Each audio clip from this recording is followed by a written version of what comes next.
Hello everyone. आज हम बनाएंगे हमारी होली पे बनने वाली सबसे ज़रूरी मिठाई, जिसके बिना हमारी होली अधूरी रहती है। वो है शक्करपारे। ये बिल्कुल हलवाई स्टाइल बनाएंगे, जैसे हलवाई बनाते हैं ना, एकदम खस्ता जूसी, अंदर तक शुगर सिरप रहता है और ऊपर से शुगर की कोटिंग होती है। तो बिल्कुल उसी तरह से सारे टिप्स एंड ट्रिक्स के साथ इसे बनाएंगे। बस वीडियो को बिना स्किप किए देखिएगा। तो यहाँ पर मैंने आधा किलो मैदा लिया है। अगर मैं आपको मेज़रमेंट का बताऊं तो आप, अगर आपके पास कोई मेज़रमेंट का ऑप्शन नहीं है, तो आप एक बर्तन ले लीजिएगा और उसी बर्तन से सारे मेज़रमेंट करेंगे। तो यहाँ पर एक बाउल में भर के मैंने मैदा लिया है और उस मैदा में ऐड किया है एक पिंच नमक और एक टी स्पून जो चाय वाली चम्मच होती है ना, उसी से सोडा डाला है। और उसके बाद यहाँ पर लगाएंगे मोयन। तो ये घी मैंने गरम कर लिया था और इसमें मोयन की सबसे ज़्यादा मात्रा ज़रूरी होती है। जितना अच्छा मोयन लगेगा उतने ही अच्छा खस्ता हमारे शक्करपारे बनेंगे। तो शक्करपारे के लिए यहाँ पर मैंने मोयन डाला है और इसे हम आटे को ऐसे बांध के चेक करेंगे। अगर मैदा हमारा अच्छे से बाइंड हो रहा है तो इसका मतलब मोयन बिल्कुल परफेक्ट है। तो यहाँ पर दोबारा मैंने बांधा, पहले थोड़ा सा कम लग रहा था इसलिए मैंने और थोड़ा सा ऐड किया घी और इसे बांध के चेक कर लिया है। तो ये बिल्कुल परफेक्ट मैदा हमारा रेडी है। थोड़ा सा घी बच गया था तो उसे मैंने साइड में रख दिया है। अगर नाप की बात करें तो यहाँ पे 4 बड़े चम्मच मैंने भर के यहाँ पर घी डाला है और उसके बाद नॉर्मल पानी डालते हुए इसे अच्छा एक सॉफ्ट डो बना लेंगे। जैसे हम रोटी और पूड़ी के लिए डो बनाते हैं ना, बिल्कुल उसी तरह का हमें डो लगाना है। यहाँ पर मैदा को छान लीजिएगा, उसके अंदर गुठलियाँ नहीं रहनी चाहिए, लम्स नहीं होने चाहिए। और उसके बाद इसे रेस्ट करने के लिए हम छोड़ देंगे 10 से 15 मिनट के लिए। तो जब तक हमारा जो आटा है वो रेस्ट कर रहा है, यहाँ पर हम बना लेते हैं शुगर सिरप। तो इसकी चाशनी बनाने के लिए जिस नाप से हमने मैदा लिया था उसी नाप से यहाँ पर चीनी डालेंगे और जितनी चीनी डालिए उसका आधा यहाँ पर हम पानी डालेंगे। मतलब अगर हमने 1 कटोरी मैदा लिया है तो 1 कटोरी चीनी रहेगा और आधा कटोरी पानी। इस मेजरमेंट को आप ध्यान में रखिएगा, तभी आपका जो शक्करपारा है बिल्कुल वैसे ही बनेगा जैसे हलवाई बनाते हैं। और अब यहाँ पे फ्लेवर के लिए मैंने ऐड कर दिया है इलायची पाउडर।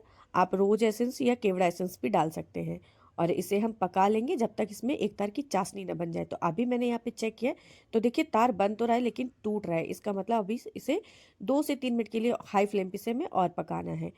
तो 2 से 3 मिनट बाद इसे यहाँ पर हम दोबारा चेक करेंगे तो देखिए ये तार प्रॉपर तार बन रहा है। तो इस तरह की हमें चाशनी रखनी है एक तार की। अच्छा, अगर आप तार से ना समझ पाए तो दूसरा ऑप्शन मैं आपको बताती हूँ। ये देखिए कढ़ाई के चारों तरफ से ना चीनी लग चुकी है, जिसे हम क्रिस्टल वाली चीनी बोलते हैं ना, ये दानेदार चीनी हो जाती है। तो अगर इस तरह से हो रही है तो इसका मतलब चीनी हमारी जो चाशनी है बिल्कुल परफेक्ट बन के रेडी हो चुकी है। और अब गैस की फ्लेम को हम बंद कर देंगे। अब यहाँ पर जो हमने डो को रेस्ट करने के लिए रखा था वो रेस्ट कर चुका है। तो यहाँ पर अब इसे एक बार और हम मल लेंगे, अच्छे से गूंथ लेंगे हल्के हल्के हाथों से। और उसके बाद ये डो हो चुका हमारा रेडी। और अब हम बनाएंगे इसके शक्करपारे। तो यहाँ पर इसके यहाँ पे डिवाइड कर लेना है, हमें लोइयाँ निकाल लेनी है बड़ी बड़ी। इस साइज़ में हम लोई निकाल लेंगे, जितनी भी लोई यहाँ पर आती हैं। तो इतने आटे में यहाँ पर मैंने 3 बड़ी लोई निकाली हैं और एक छोटी सी लोई बची थी, ये देखिए। तो इस साइज़ में आपको लोइयाँ बना लेनी है और इसे आपको इस तरह से, बहुत ज़्यादा आपको गोल नहीं करना, कोई शेप नहीं देना है। बस इसी तरह से आप रखेंगे तभी लेयर अच्छी आएगी अंदर। और इसे एक रोटी के शेप में हमें बेल लेना है। बस यहाँ पे आपको कोई भी सूखा आटा डस्ट करने की ज़रूरत नहीं है, ऑयल लगाने की ज़रूरत नहीं, क्योंकि इसका जो मोयन है इसी से ये आराम से बिल जाएगी, कोई दिक्कत नहीं आएगी, बिल्कुल चपकेगी नहीं चकले में और ना ही बेलन में चपकेगी रोटी। और रोटी की अब यहाँ पर मैं आपको बता देती हूँ साइज़ आपको रखना है। देखिए साइड के एजेस में आपको दिखा रही हूँ, बस इतने मोटे एजेस रखने हैं, हमें बहुत पतली रोटी नहीं बेलनी है। अगर ज़्यादा पतली रोटी हम बेल देंगे ना तो जो शक्करपारे बनाएंगे वो बिल्कुल पापड़ जैसे बनेंगे, तो एकदम खस्ता नहीं रहेंगे। इसलिए जो रोटी बनाएंगे थोड़ी सी हमें मोटी रखनी है। मैंने साइड में आपको एजेस दिखाए, बस इतनी मोटाई में आपको रखना है। और उसके बाद अब इसकी लेयर कट कर लेंगे एक चाकू की हेल्प से। डिज़ाइन आप अपने अकॉर्डिंग कुछ भी दे सकते हैं, जैसे आपको पसंद है। मैं यहाँ पे आपको 2 तरह की डिज़ाइन बनाना सिखाऊंगी। तो यहाँ पे इस तरह की लेयर हमने काट ली है सारी लोइयों की। और अब इसे, ये देखिए ये डायमंड शेप की डिज़ाइन मैं दे रही हूँ। मुझे पर्सनली मैं बताऊँ तो मुझे इस तरह की डिज़ाइन ज़्यादा पसंद है। जब हम बचपन में छोटे थे ना, तो जब मम्मी हमारी इस तरह की शक्करपारा और मठरी वगैरह बनाती थी तो ये शेप हम ज़्यादा देते थे, इसलिए मैं उसी तरह का शेप ही बना रही हूँ इसमें। और देखने में भी थोड़ा अट्रैक्टिव लगता है। तो आप इस तरह से भी बना सकते हैं। तो यहाँ पे सारे शक्करपारा हम इस तरह से डिज़ाइन में कट करके बना लेंगे। बहुत इजी है तरीका, कोई झंझट नहीं है बनाने का। तो इसलिए ये शेप बहुत अच्छी लगती है। अच्छा, अभी मैं आपको यहाँ पे दूसरी शेप भी बताऊंगी, जैसे हलवाई वगैरह बनाते हैं। तो यहाँ पे लोई को मैंने आपको पहले भी बताया था कि हमें लोई जो रखनी है रोटी इतनी ही मोटी रखनी है, इससे ज़्यादा पतली नहीं करनी है। और सेम उसी तरह से पहले साइड के एजेस को हम कट कर लेंगे और उसके बाद पतली पतली स्ट्रिप पत्तियों को हम काट लेंगे। और काटने के बाद कुछ नहीं, बीच में इस तरह से नाइफ से कट लगाते जाएंगे। तो हलवाई वगैरह ज़्यादातर इसी तरह का ही डिज़ाइन रखते हैं। तो ये हमारा स्क्वायर शेप में रेडी हो जाएगा। तो आपको ये देखिए, ये देख रहे हैं ना सर, इसी तरह से हलवाई वगैरह ज़्यादातर इसी तरह से बनाते हैं। तो आप डिज़ाइन अपने अकॉर्डिंग कुछ भी दे सकते हैं। तो इस तरह से सारे शकरपारा को हम काट के बना के रेडी कर लेंगे। और आप किस तरह से डिज़ाइन देते हैं मुझे ज़रूर बताइएगा। तो मैं नेक्स्ट टाइम उस तरह की डिज़ाइन ज़रूर दूंगी, क्योंकि अच्छा लगता है ना एक्सपेरिमेंट करना।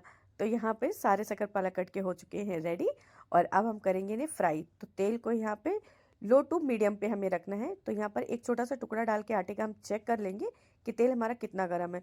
तो जैसे ही आप छोटा सा टुकड़ा डालेंगे ना आटे का, तो वो विद इन अ सेकेंड ऊपर उठ के आ जाएगा। तो इसका मतलब जो ऑयल का टेम्परेचर है बिल्कुल परफेक्ट है शकरपारा सेकने के लिए। तो यहाँ पे थोड़े थोड़े बैचेस में डाल के हम इन्हें फ्राई कर लेंगे। अच्छा, इनका कलर हमें बहुत ज़्यादा ब्राउन नहीं करना है, मतलब गोल्डन नहीं रखना है। जो शकरपारा बनते हैं वो ऑफ वाइट कलर में होते हैं, मतलब बहुत ज़्यादा कच्चे भी ना दिखे और बहुत ज़्यादा कलर भी चेंज नहीं उनका करना होता है। तो यहाँ पे जब आप स्टार्टिंग में डालेंगे तो जो गैस की फ्लेम है बिल्कुल लो रखनी है। 5 मिनट के बाद जैसे ही देखें ये ऊपर आने लगे, जब आप डालोगे ना और ये पकने लगेंगे, तो ये अपने आप कढ़ाई से ऊपर आने लगेंगे, तेल पे तैरने लगेंगे। तो उसके बाद आपको गैस की फ्लेम मीडियम पे कर देनी है। तो बस आपको शकरपारा का ये कलर ही रखना है। अच्छा, इनको पकाते वक्त बस आपको तेल का टेम्परेचर जरूर ध्यान में रखना है, ताकि ये अंदर से कच्चे नहीं रहे। अगर आप हाई फ्लेम पे इन्हें फ्राई करेंगे तो ये बाहर से तो कलर चेंज हो जाएंगे, बट अंदर से कच्चे रह जाएंगे, और जो कि हमें नुकसान भी करता है। मैदा कच्चा अगर होता है, दूसरा शकरपारा हमारे उतने खस्ता नहीं बनते हैं। तो देखिए यहाँ पे इस तरह से सारे बैचेस को हम फ्राई करके अच्छे से निकाल लेंगे। और इनकी आवाज़ आप सुन सकते हो, ये कितने क्रंची बने हुए हैं। देखिए लेयर आपको साफ साफ दिख रही होगी, अंदर कितनी अच्छी लेयर आई है। बिल्कुल अंदर से एकदम सॉफ्ट, ऊपर से एकदम क्रंची खस्ता शकरपारे हमारे बनके हो चुके हैं रेडी। और अब इसे हम करेंगे शुगर सिरप में कोटिंग। तो ये सिरप जो हमने चाशनी बनाई थी थोड़ी ठंडी हो गई है। तो यहाँ पर आपको एक चीज़ का ध्यान रखना है, जो हलवाई ट्रिक है। जब चाशनी पे आप ये शकरपारा डालेंगे तो चाशनी को आपको गैस की फ्लेम पर चढ़ा देना है। गरम करके ही डालनी, चाशनी ठंडी नहीं होनी चाहिए। एक बॉईल दे दीजिए, और बॉईल जैसे ही आ जाए चाशनी में, उसके बाद सारे शकरपारा हम यहाँ पे डाल देंगे और इसे अलटते पलटते चलाते रहेंगे, ताकि सारे शकरपारा में एक जैसी चाशनी की कोटिंग हो। अगर आप बीच में चलाएंगे नहीं ना, तो जो नीचे रहेंगे वो तो अच्छे से शुगर सिरप में कोट हो जाएंगे, ऊपर वाले सूखे रह जाएंगे। इसलिए हर 2 से 3 मिनट के बाद में आपको इसे अलटते पलटते चलाते रहना है, ऊपर नीचे करते रहना है, ताकि सारे शकरपारा में शुगर सिरप की अच्छे से कोटिंग हो जाए। अब यहाँ पे देखिए, ये अंदर से एकदम जूसी है, लेयर है, आपको दिख रही होगी, मैंने पहले भी दिखाया था। अंदर शुगर सिरप अच्छे से अब्जॉर्ब हो चुकी है। ये देखिए, इस होली इसे घर पे जरूर बनाइएगा मेरे बताए हुए टिप्स के साथ में। बिल्कुल परफेक्ट शकरपारा बनेंगे और ये खाने में इतने टेस्टी है कि आप एक बार खाएंगे तो आपका मन नहीं भरेगा, पेट भर जाएगा। वीडियो पसंद आई है तो वीडियो को लाइक करना मत भूलेगा, चैनल को सब्सक्राइब करना मत भूलेगा। मिलते हैं आप सबसे नेक्स्ट वीडियो में नई रेसिपी के साथ। तब तक के लिए टेक केयर एंड बाय।